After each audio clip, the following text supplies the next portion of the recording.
Pues vamos a abrir nuestras Biblias en el libro de los Hechos, en el capítulo 17.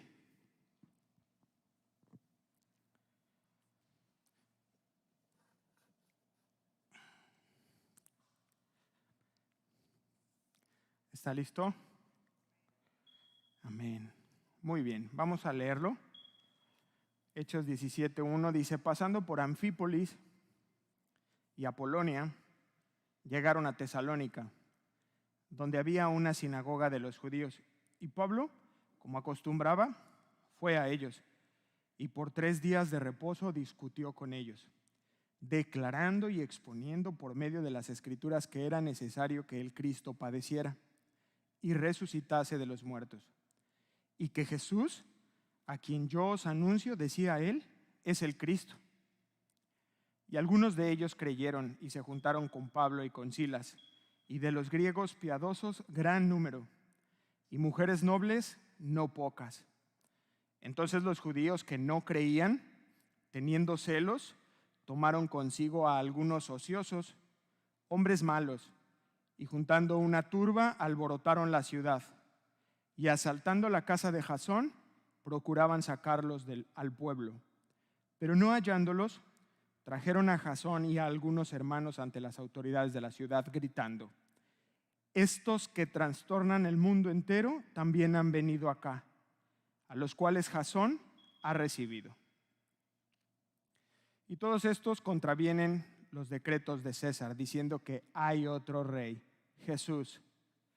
Y alborotaron al pueblo y a las autoridades de la ciudad, oyendo estas cosas. Pero obtenida fianza de Jasón y de los demás, los soltaron. Acompáñeme a orar. Señor, nos presentamos delante de ti para pedir tu guía. Señor, el motivo de estar aquí es conocerte más. Yo te pido, Señor, que no sea un tiempo perdido, sino que puedas, por favor, abrir nuestro entendimiento, nuestro corazón, traer esas verdades que nos hacen falta, ese conocimiento de ti, Señor, de tu carácter, de tus atributos. Ayúdanos, por favor, en este tiempo a mantenernos atentos, concentrados, atentos a tu voz y poder identificarlo para que, como oraba mi hermano al inicio de la reunión, no salgamos igual que como llegamos por esa puerta. Te lo pedimos, por favor, en el nombre hermoso de tu Hijo Jesús. Amén y amén. Muy bien, la semana pasada comenzamos platicando o compartiéndoles sobre una familia que estaba muy molesta. Estaban enojados ellos porque se quedaron sin su fuente de ingresos, que era esta chica que adivinaba. Y entonces acusan a Pablo y a Silas injustamente, y esto ocasiona que sean llevados a prisión. ¿Se acuerdan? Son llevados a prisión y entonces aparece ya esta persona que era el carcelero de Filipos. Y la característica que vimos de este hombre es que era un hombre obediente. Aún no conocía de Dios, no conocía nada como tal, pero era un hombre obediente, y entonces recibe una instrucción de que metiera a estos hombres, que los asegurara bien. Y entonces dice la Escritura que los mete en el calabozo de hasta el fondo y les pone unos grilletes, unos cepos en sus pies. Y estudiamos cómo a medianoche están Pablo y Silas orando, y después comienzan a cantar alabanzas, comienzan a adorar a Dios, y de repente un sismo, un gran terremoto, dice la Escritura. Y entonces, pudiendo escapar, teniendo la posibilidad de hacerlo, porque dice que se abrieron las puertas y que se soltaron los grilletes, cepos de todos los reos, no lo hacen, sino que se quedan ahí. Y entonces este hombre despierta, el carcelero, se quiere quitar la vida, dice: ya se fueron todos, me van a matar. Entonces Pablo clama a gran voz y le dice: no te hagas daño, no te lastimes. Finalmente este hombre va y se rinde y clama por salvación. y dice la Escritura que él y toda su casa reciben vida eterna. Y entonces aprendimos cómo todo esto obedecía a un plan soberano y eterno de parte de Dios. Y aprendimos que todo eso que sucedió y que todo lo que sucede en nuestras vidas está bajo el control de Dios. Amén. Oiga, pero al otro día llega la instrucción de que lo suelten. ¿Se acuerda? Y entonces Pablo, ¿qué dice? No, dice Pablo, no va a ser así. Mira, yo no voy a permitir que me saquen por la puerta trasera cuando se cometió una gran injusticia. Porque él entendía que si él aceptaba esa propuesta de salir ahí discretamente, afectaba el evangelio o podía afectar el nombre de Jesús. Entonces él quería que se aclararan las cosas. Porque de no hacerlo, algunos darían por sentado que era cierto la causa por la que los metieron a la cárcel. Y entonces, pues ya salen y concluimos viendo que van a casa de Lidia. ¿Se acuerda? Se van a casa de Lidia y dice, y habiendo visto a los hermanos, les consolaron. Todavía les sobraba corazón. Golpeados, heridos de la espalda, seguramente todavía sangrando, todavía les quedaba corazón para ir y consolarlos. No se desanimen, dicen, miren, no pasa nada, vamos a seguir. Y los consuelan. Y ahí nos quedamos. Y se fueron, dice la Escritura. Y iniciamos hoy el capítulo 17. Dejan ellos a esa iglesia naciente y salen. Capítulo 17, verso 1, partimos hoy ahí. Pasando por Anfípolis y Apolonia, llegaron a Tesalónica, donde había una sinagoga de los judíos. Pasando, dice, pasando. Y este pasando lo debemos entender como solamente dormían ahí, ¿no? Era una pequeña escala porque ellos tenían un objetivo y era llegar a Tesalónica. Entonces salen de Filipos y de Filipos a Anfípolis son más o menos 50 kilómetros. Y de Anfípolis a Apolonia son otros 50 kilómetros, llevamos 100. Y de Apolonia hasta Tesalónica son alrededor de 60 kilómetros más. O sea, estamos hablando de un recorrido que hicieron de 160 kilómetros. Y se cree que lo hicieron más o menos en un tiempo aproximado de 3 días. Y si esto es verdad, es un viaje que no se hacía en ese tiempo a pie, sino que iban a caballo. Y la pregunta inmediata que brinca ahí es, oye, ¿cómo costearon esto? Y es muy interesante porque seguramente la iglesia de los filipenses, tal vez Lidia, mostraron su generosidad y les dieron algo de provisión para que ellos emprendieran su misión. No tenemos evidencia de si estos hombres predicaron en estos sitios, no nos lo dice la Escritura, aunque seguramente así lo hicieron. Pero lo que es importante es que llegan a su objetivo. La meta que ellos tenían, el punto al que ellos querían llegar era Tesalónica. ¿Por qué? Porque es la capital de Macedonia. Y ese era el objetivo que ellos tenían. Y entonces voy a platicar brevemente un poco de Tesalónica. Tesalónica es un puerto y era muy importante porque por tierra era de donde se encontraban 2 rutas de comercio bien importantes, que era por el noroeste y el noreste. Se conocía como la Vía Egnatia. Esa ruta era de comercio por tierra. Pero además llegaban barcos por el mar Egeo. Y ahí era donde llegaban a Tesalónica. ¿Por qué es importante saber esto? Porque estamos hablando de un lugar que era floreciente, como Corinto. Era floreciente y era muy próspero Tesalónica, había mucho dinero ahí.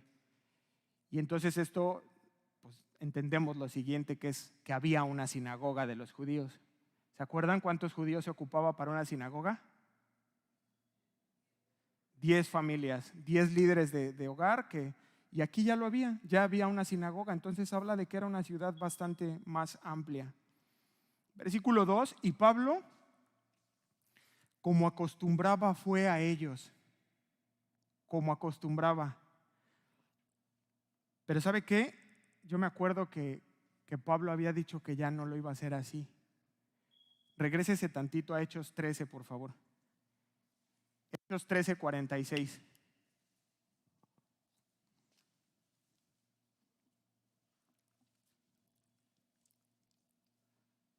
¿Ya está conmigo? Entonces Pablo y Bernabé, hablando con denuedo, dijeron: a vosotros, hablándole a los judíos, a vosotros a la verdad era necesario que os hablase primero la palabra de Dios, mas puesto que la desecháis y no os juzgáis dignos de la vida eterna, he aquí, nos volvemos a los gentiles. O sea, Pablo ya había dicho que ya no lo iba a hacer así, pero lo encontramos otra vez aquí en Tesalónica, que regresa a ellos primero. Se dirige a los judíos primeramente, a pesar de que el maltrato más fuerte lo recibía de mano de ellos. Pero ¿sabes qué? Nunca perdió el amor por las almas del pueblo al que él pertenecía. Y eso es una aplicación bien interesante para nosotros. Porque yo te quiero decir esta mañana, nunca te canses de hablarle a tu familia, a tus tíos, a tus primos, a tus abuelos. Tienes que seguirles hablando la palabra. Tienes que seguirles compartiendo esa verdad que te llevó a ti a la vida eterna. A tus padres, papá, y le hablas de la Escritura. A tus tíos, a tus primos, tú no puedes cansarte de compartirles. Ámales, ora por ellos, ten esa pasión por sus almas. Son tu propia sangre, a donde muchas veces y en las crisis más importantes de nuestra vida hemos recurrido al primo. Es el tío el que te ha extendido la mano, es tu padre, es tu madre los que te han extendido la mano y me la han extendido a mí. Entonces no nos podemos cansar, como Pablo, que aunque él se prometió y él dijo, no, mira, pues ya no voy a hacerlo así, él regresa y lo primero que hace es ir con los judíos, con su pueblo, con el pueblo de Dios. Aunque hayan lastimado tu corazón, así como ellos lastimaban a Pablo, los judíos, y así tal vez nuestra familia se ha burlado, nos han señalado, han lastimado nuestro corazón, dales bien, págales bien. Porque ¿sabes qué? Toma tiempo, no es algo rápido. Y mira qué es lo que sigue diciendo lo que estamos leyendo en Hechos 17. Y por 3 días de reposo discutió con ellos. 3 días de reposo. Esto significa 3 sábados, 3 shabbats es el tiempo que toma que él se ponga a explicarle. Casi un mes se toma para explicarles. Es el tiempo que Pablo se toma para predicarles el evangelio. Porque esta palabra discutió con ellos, la verdad es que no le hace justicia a lo que quiere transmitirnos la Escritura.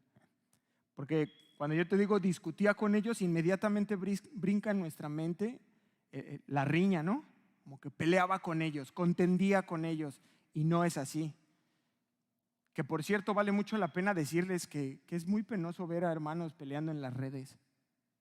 Están ahí queriéndose hacer los intelectuales, a ver quién sabe más, y doctrina, y se quieren hacer ahí, y ¿saben qué? Es bien penoso. Tengan mucho cuidado de no enrollarse en ese tipo de discusiones vanas, porque solo somos la comidilla de los que no creen en Dios. Dice, fíjate, los que creen que, y mira cómo se pelean, ni siquiera ellos lo tienen claro. Y entonces esta palabra discutió no se refiere tanto a esa parte. Les voy a leer este mismo versículo en la traducción al lenguaje actual y fíjense qué claridad nos va a dar.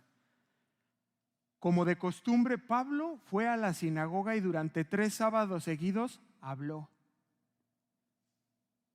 Habló con los judíos de ese lugar, dice, les leía la Biblia. Cambia, ¿no? Porque lo que hace Pablo es que utiliza el Antiguo Testamento como base para explicar el Evangelio. Pero mi punto aquí, el punto importante aquí es paciencia. La paciencia que él estuvo de 3 sábados, estar ahí con calma. Se necesita paciencia para la conversión de las almas. Esa es una aplicación para nosotros esta mañana. Porque muchas veces nosotros queremos que en una reunión de cafecito tú le compartes a la persona y esperas que caiga de rodillas, ¿no? Que le compartiste y estoy arrepentido y caiga de rodillas. ¿Y sabes qué? A veces Dios lo hace de esa manera, pero usualmente no. Usualmente toma tiempo. Tú le tienes que dedicar tiempo y tienes que dedicar oración por el alma de aquella persona que tú le estás compartiendo.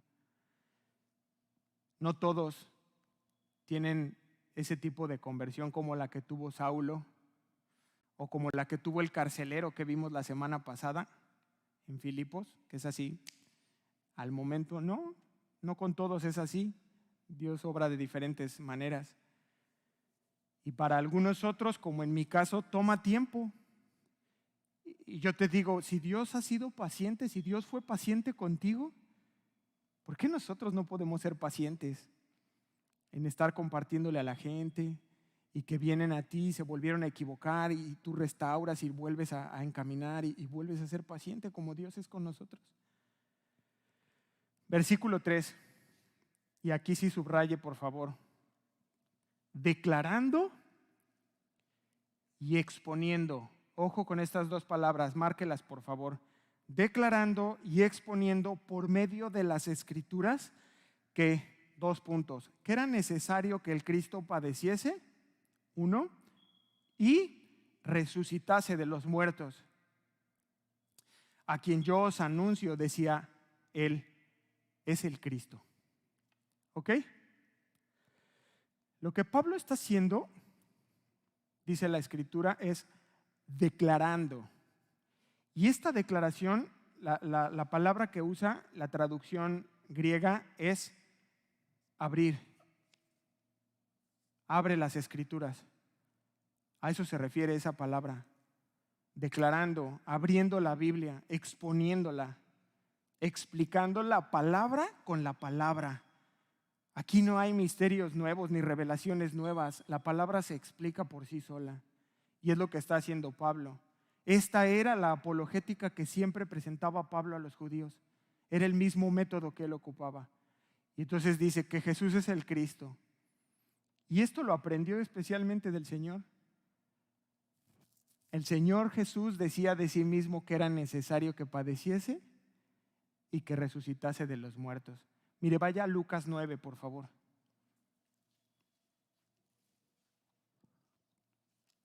Evangelio de Lucas, capítulo 9, verso 22.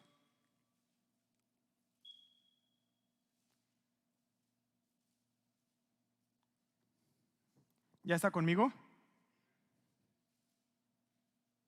Esperamos, aquí todavía escucho algunas hojas.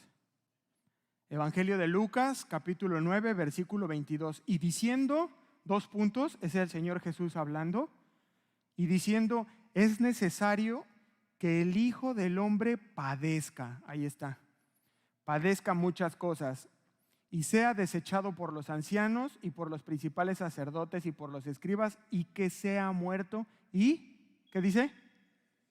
Resucite al tercer día. Es exactamente lo que está diciendo Pablo, ¿lo vio? Que era necesario que el Cristo padeciese y resucitase de los muertos. Pero ¿sabe cuál es el punto aquí, el tema? La dureza. La dureza del corazón. Piensa en esto. El Señor Jesús ya se los había dicho a los judíos, pero estos cerraron su oído.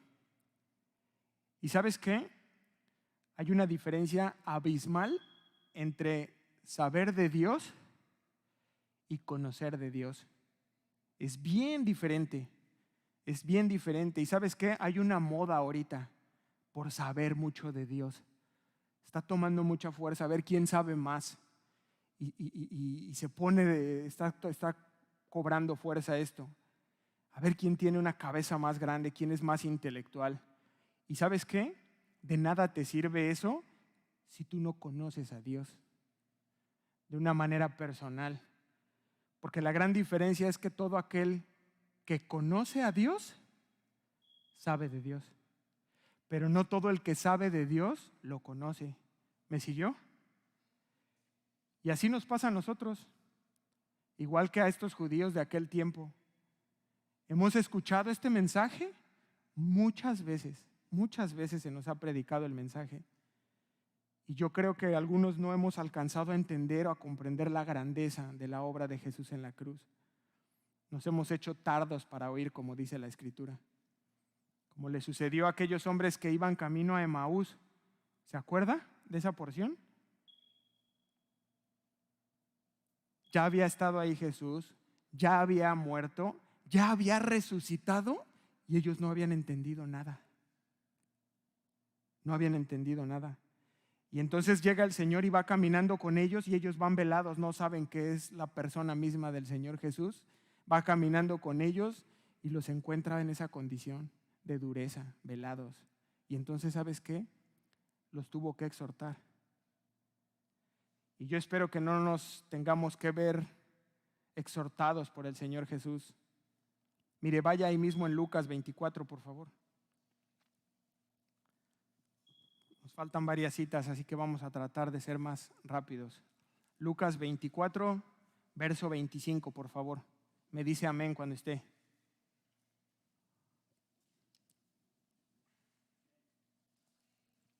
Lucas 24, 25 dice, entonces Él les dijo, ahí va el Señor con ellos, caminando junto a ellos.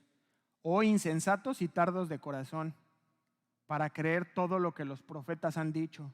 Fíjese la pregunta, ¿no era necesario que el Cristo padeciera estas cosas? La respuesta es sí. ¿Y que entrara en su gloria? Sí. Y comenzando desde Moisés y siguiendo por todos los profetas, les declaraba en todas las Escrituras lo que Él decía. Pero no entendían, estaban duros, estaban con los oídos cerrados. Avance un poquito más al verso 44, por favor. Lucas 24, 44. Y Él les dijo, estas son las palabras que os hablé. Fíjense la reprensión. Estando aún con vosotros, o sea, ya se los había dicho que era necesario que se cumpliese todo lo que está escrito en la ley de Moisés, en los profetas y en los salmos. Verso 45, entonces les abrió el entendimiento. Ahí está. Para que comprendiesen las Escrituras. Y les dijo, así está escrito. Y así fue necesario que el Cristo padeciese, uno, y resucitase de los muertos al tercer día. ¿Sí se da cuenta cómo va encajando todo? Y que se predicase en su nombre el arrepentimiento y el perdón de pecados en todas las naciones, comenzando desde Jerusalén. Por lo tanto, fíjense lo que hace Pablo. Como ya lo vimos, con toda seguridad, él tomaba versículos, citas del Antiguo Testamento. Solo toma nota si es que tomas nota, que ya lo hemos visto predicar durante todo el libro de los Hechos. Y él tomaba citas como el Salmo 2, del 1 al 7, Salmo 16, del 8 al 11, Salmo 10:1, Salmo 18:1, Isaías 52. Y entonces él tomaba estas citas y fíjate la segunda palabra que se usó en el versículo 3. ¿Te acuerdas cuál era? ¿La subrayaste? Declarando y exponiendo. Y esta palabra exponiendo es la palabra paratitemi. ¿Y qué significa? Poner a un lado. Poner a un lado. O sea que lo que hacía Pablo era, les ponía de un lado la profecía, paratitemi, después les ponía el cumplimiento de la profecía para que entendieran y pudiera ser abierto su entendimiento, como decía el Señor Jesús. ¿Qué les enseñaba? Dos cosas, que era necesario que padeciera el Cristo y que resucitase. Vamos a hacer ese ejercicio para tratar de entender el Evangelio mucho mejor. La primera parte, que era necesario que el Cristo padeciese. Abra su Biblia en Isaías 53, por favor.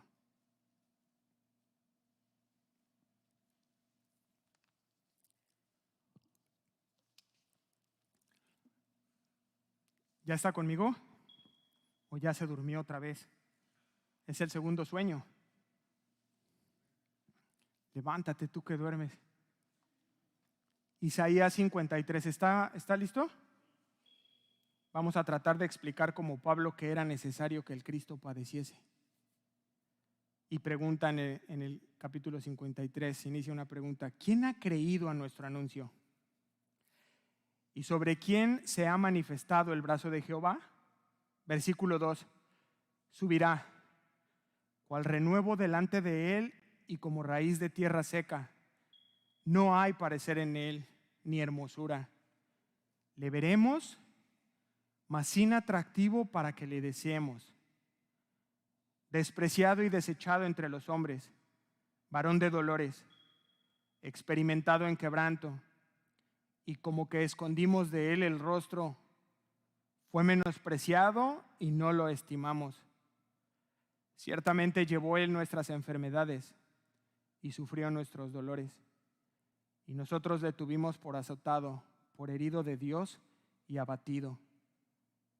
Va de nuevo, que era necesario que el Cristo padeciese. ¿Por qué era necesario? Aquí está la respuesta. Versículo 5 de Isaías. Mas él, herido fue por nuestras rebeliones. Por eso tuvo que padecer, por nuestras rebeliones. Continúa diciendo, molido, ¿por qué causa? Por nuestros pecados. El castigo de nuestra paz fue sobre él, y por su llaga fuimos nosotros curados. Todos nosotros nos descarriamos como ovejas, cada cual se apartó por su camino, mas Jehová cargó en él el pecado de todos nosotros. Era necesario. Angustiado él y afligido, no abrió su boca. Como cordero fue llevado al matadero y como oveja delante de sus trasquiladores enmudeció y no abrió su boca. Por cárcel y por juicio fue quitado y su generación, ¿quién la contará? Porque fue cortado de la tierra de los vivientes y por la rebelión de mi pueblo fue herido. Ahí está la respuesta. Y esta era la forma en que Pablo predicaba. Tomaba la cita del Antiguo Testamento y después explicaba por qué era necesario que él padeciera. Y el segundo punto, y resucitase de los muertos. ¿Por qué era necesario que resucitara? Sin la resurrección de los muertos, ni él sería un salvador perfecto, ni nosotros seríamos perfectamente salvos. ¿Cuántos dicen amén? Es la resurrección del Señor la que nos deja a nosotros la esperanza viva de que se va a cumplir esa promesa de que Él volverá, de que Él juzgará, de que tendremos vida eterna en Él. Jesús, se vuelve la persona de Jesús una promesa viviente. Por eso era necesario que Él resucitara de los muertos. Y entonces lo que hace Pablo, a manera de resumen de estos dos puntos, hace una conclusión. Y dice, Jesús es el Cristo, a quien yo os anuncio. Como que sintetiza con eso y lo cierra así. Y yo creo que esta es la manera en que nosotros deberíamos de predicar.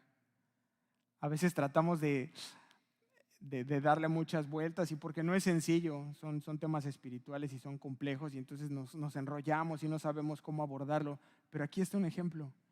Él usaba citas y las traía al presente y cómo todo está conectado y es perfecto. Versículo 4 de Hechos 17.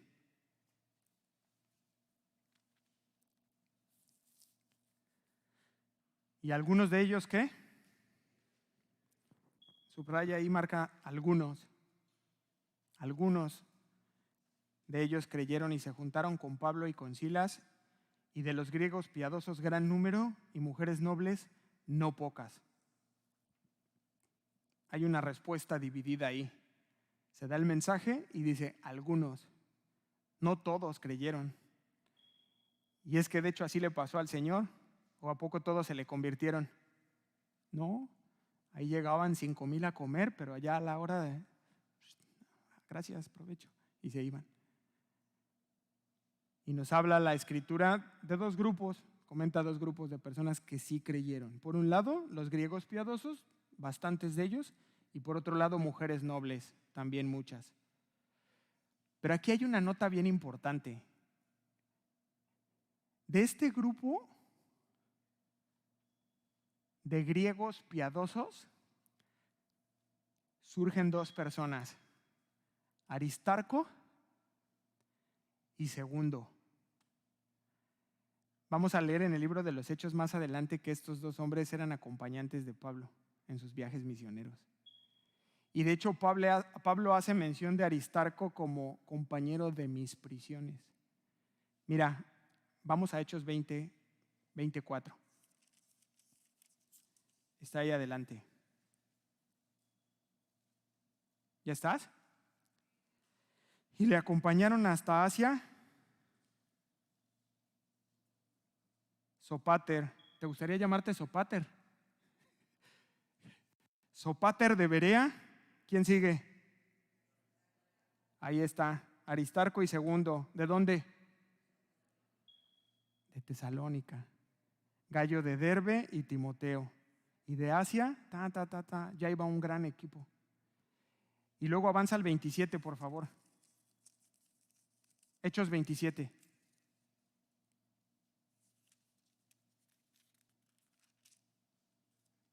$27:2.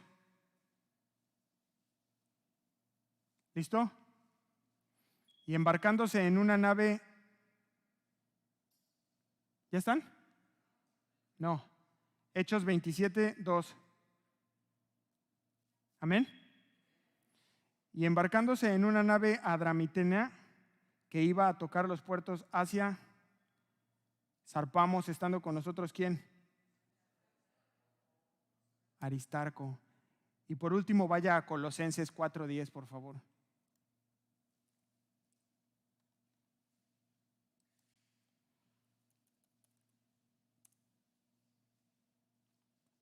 Colosenses capítulo 4, verso 10. Ahora sí vimos varias citas, ¿no? Colosenses 4:10, ¿qué dice? Ahí estaba este hombre. ¿Y por qué fui para allá? Porque ¿saben qué? A mí me anima mucho eso. Me da mucho ánimo y lo que a mí me corresponde hacer es predicar la palabra y voy a continuar haciéndolo con fidelidad. ¿Y sabes qué? He creído que con toda seguridad de aquí van a salir Timoteos, Aristarcos y Segundos. Así lo creo, al tiempo de Dios. Y así lo estaba haciendo él y de este grupo ahí en Tesalónica surgen estas dos personas. Pero ¿sabes qué? No todo es tan hermoso. No todo es tan hermoso o a veces dura poco esos momentos. Porque hubo otra parte de los que escucharon que rechazaron, ¿no? Para variar, como sucede hoy en día. Algunos siguen escuchando y es como, no creo. Es un adoctrinamiento, ¿no? Y resisto y me cierro y digo, no voy a oír y nada, esto es, sigue sucediendo. Hechos 17:5, entonces los judíos que no creían, fíjate, el fruto de no creer, teniendo celos, tomaron consigo a algunos ociosos, hombres malos, y juntando una turba, o sea, fíjate lo que genera el fruto que da el de pronto seguir resistiéndote y no creer. Seguramente te vas a juntar con otro grupo de personas que no creen para que mutuamente nos llenemos de cualquier cosa que nos pueda venir a la mente. Y entonces comenzamos ahí, hombres ociosos, 1, 2, hombres malos, y juntando una turba alborotaron la ciudad y asaltando la casa de Jasón, procuraron sacarlos al pueblo. Esta escena yo creo que ya nos es familiar. O sea, hemos visto un montón de este tipo de ataques durante nuestro recorrido en el libro de los Hechos y podemos obtener un principio de aquí y es la oposición acompaña al avivamiento. Siempre que haya avivamiento, que llega el mensaje, que hay salvación, Porque vea cómo es muy evidente. Después de entregar el mensaje con claridad, de manera correcta, se da el evangelio. Se ganan almas para Dios. Hay convertidos, griegos, hombres, mujeres. Y surge el conflicto. Se da el conflicto. Y continúa diciendo, entonces los judíos que no creían, teniendo celos. ¿Qué es lo que activa? Ya lo habíamos visto con anterioridad. Los celos. Ellos se enfurecen del éxito que tiene el evangelio y entonces comienzan a actuar. Y ellos son los que la Escritura les llama en Juan 3:19, amaron más las tinieblas que a la luz, porque sus obras eran malas. Y entonces toman consigo ociosos, hombres malos, se hace una turba, dice, y alborotaron la ciudad. Qué irónico, ¿no? Porque de eso era de lo que estaban acusando a Pablo y a Silas. Y son ellos los que están haciendo realmente el alboroto. Y asaltando la casa de Jasón. ¿Qué le parece? Que un día usted me invite a comer y estando ahí en su casa, llegue la autoridad.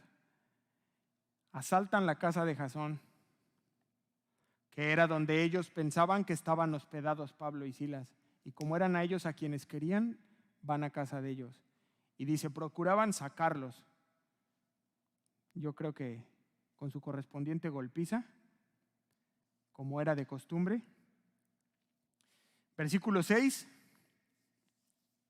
Hechos 17:6, pero no hallándolos, no estaban. Pues a alguien nos llevamos. ¿Quién es el dueño de la casa? Vente. Y agarran a Jasón, trajeron a Jasón y algunos hermanos de entre las autoridades de la ciudad, ante las autoridades de la ciudad, gritando, estos que trastornan el mundo entero, también han venido acá. Estos que trastornan el mundo entero, también han venido acá. En realidad esta acusación es falsa. Carece, en verdad, de algún sustento para acusarlos.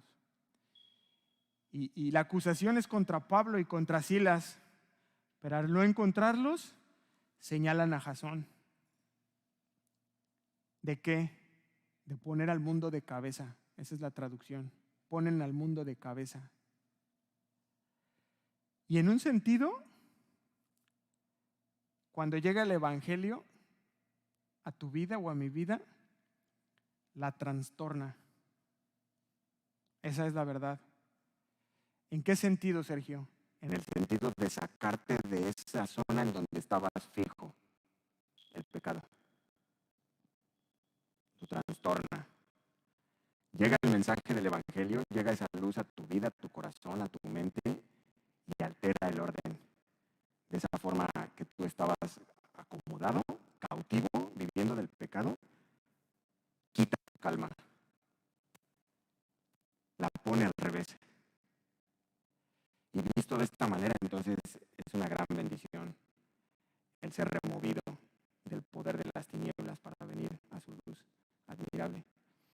Pero lo que ellos están haciendo es hacer referencia a los cristianos como aquellos que trastornan al mundo, o sea, en general, los cristianos. Y yo pienso, qué especial sería que algún día se refieran de esa manera a nosotros, ¿no cree? Digo, a mí sí me encantaría que dijeran eso de mi vida, que dijeran, estos hombres, estas mujeres, por cuanto tienen el evangelio como su estilo de vida, como su máxima regla, su máxima ley de vida, y el temor a Dios, son hombres que viven dominados por la Escritura y por el temor a Dios. Su conducta entonces es digna de que les llamen así. Yo me sentiría muy halagado que algún día se dijera eso de mí. Pero así se refieren a ellos, a Pablo y a Silas. Y la segunda acusación que hacen contra ellos es todavía más grave. En el versículo 7 dice, a los cuales Jasón ha recibido. Y todos estos contravienen los decretos de César, diciendo que hay otro rey, Jesús. Entonces, En una palabra, la acusación, este delito se llama sedición, que dicho en otras palabras es como rebelión. Este grupo se está rebelando contra César. Están levantándose, están haciendo un levantamiento para rebelarse, es una insurrección, es otra palabra que podríamos usar. Conspirar, están tratando de conspirar contra el César. Y esto en Roma sí era un delito bien grave. Es más, Pablo finalmente muere por esa causa, porque lo acusan de insurrecto, de conspirar, de sedición. Entonces, sí era muy, muy grave. Pero la pregunta importante aquí es, ¿esta acusación era verdad? No, ellos no estaban haciendo eso. Y les acababa de ocurrir ahorita en Filipos. Hechos, no vaya, en 16, 20, dice, y presentándolos a los magistrados, ¿se acuerdan? En el mercadito, ahí en el centro. Dijeron, estos hombres siendo judíos alborotan nuestra ciudad. O sea, fíjense cómo se van repitiendo esos patrones y las mismas acusaciones. Es más, lo mismo le ocurrió al Señor Jesús. Con acusaciones falsas, fue que lo llevaron a la cruz. Porque ellos sabían, los judíos eran muy astutos y sabían cómo chantajear a los romanos, cómo podían manipularlos. Y no vaya, solo se los quiero leer, el Señor Jesús. Y comenzaron en Lucas 23:2, y comenzaron a acusarle a Cristo, diciendo, a este hemos hallado que pervierte a la nación y que prohíbe dar tributo al César. Nunca. Diciendo que él mismo es el Cristo, un rey.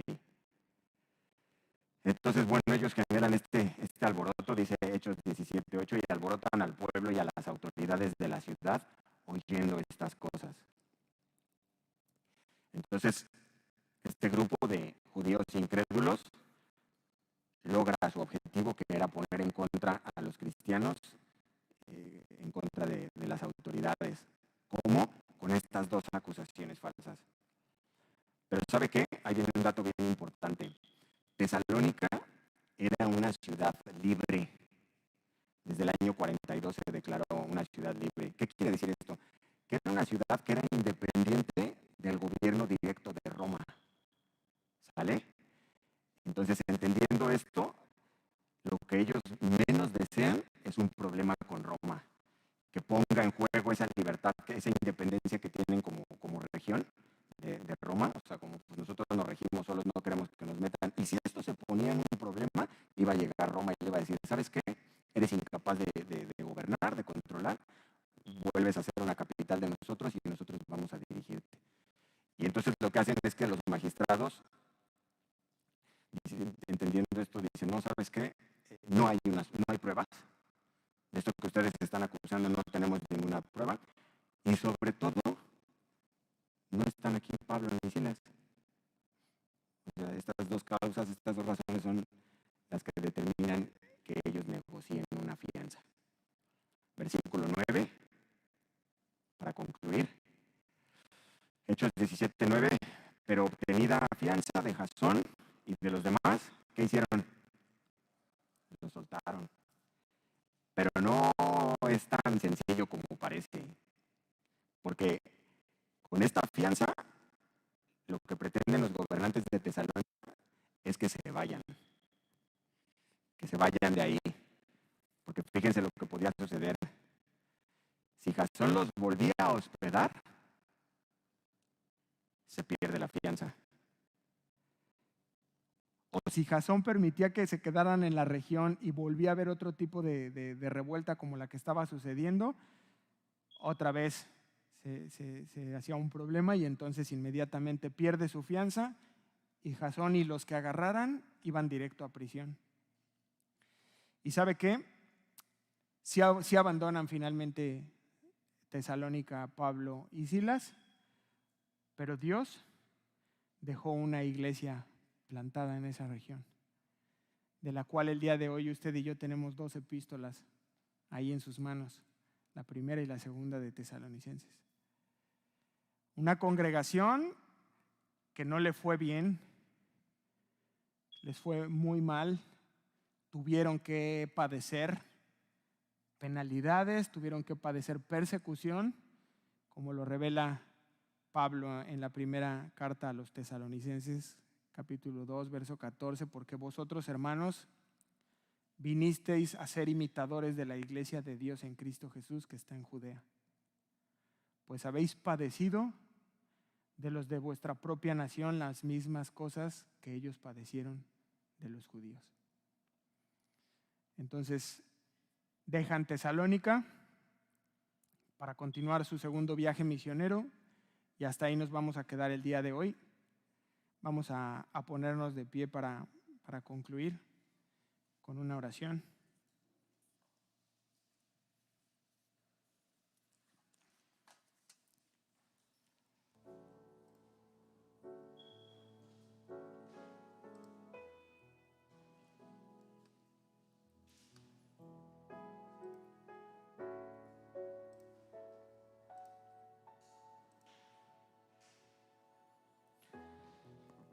Señor, te damos muchas gracias por este tiempo.